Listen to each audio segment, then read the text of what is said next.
अस्सलाम वालेकुम। आज का हमारा टॉपिक है मीज़ल यानी खसरा।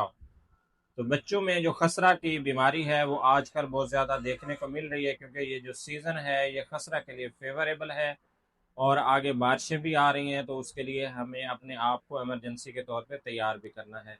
तो मीज़ल का जो आउटब्रेक है वो आलमोस्ट हमारे पास पाकिस्तान में जारी रहता है, और इसमें थोड़ा बहुत तवक्कुफ आता है और उसके बाद ये फिर दोबारा शुरू हो जाता है। तो मीज़ल के हवाले से मैं ये कहना चाहूँगा कि ये एक ख़ास किस्म का रैश होता है, यानी दाने होते हैं जो कि बच्चे के फेस से स्टार्ट होते हैं और फिर उसके पूरे जिस्म पे फैल जाते हैं। और इनकी खासियत ये होती है कि इनका एक ख़ास किस्म का कलर होता है, और इनके जो दाने होते हैं वो ऊपर से उनकी इरोजन या वो बहुत कम देखने को मिलती है, और ये बहुत छोटे छोटे दाने होते हैं। इनको मैक्यूलोपेपुलर रैश जो है वो बोलते हैं, और ये रेज्ड नहीं होते स्किन से, यानी आपको ऐसे नहीं लगेगा कि ये स्किन से उभार किए हुए हैं।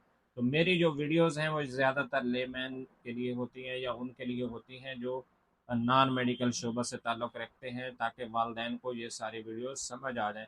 लेकिन मेडिक्स भी इस वीडियो से फ़ायदा उठा सकते हैं, क्योंकि उन्हें अल्टीमेटली ऐसे मरीज़ों से ही डील करना है और उनको प्रॉपर काउंसलिंग का तरीका आना चाहिए। जब तक वो उनके लेवल पे जाके उनकी काउंसलिंग नहीं करेंगे, उसको सिंपल वे से बयान नहीं करेंगे, तो जो मरीज़ों के वालदैन हैं उनको मीज़ल के बारे में कुछ पता नहीं चलेगा।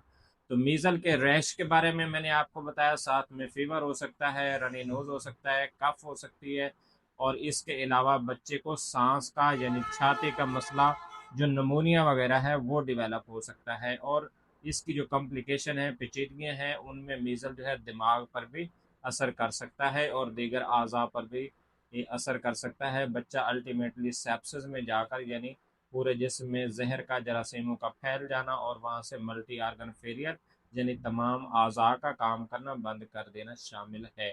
तो ये मीज़ल के बारे में मैंने आपको थोड़ा सा बताया। इसके हवाले से अगर आपका कोई सवाल हो या आपके बच्चे को कभी ऐसा कोई खुदा न खास्ता मसला दरपेश आया हो, तो लाजमी आप कमेंट में कमेंट करें।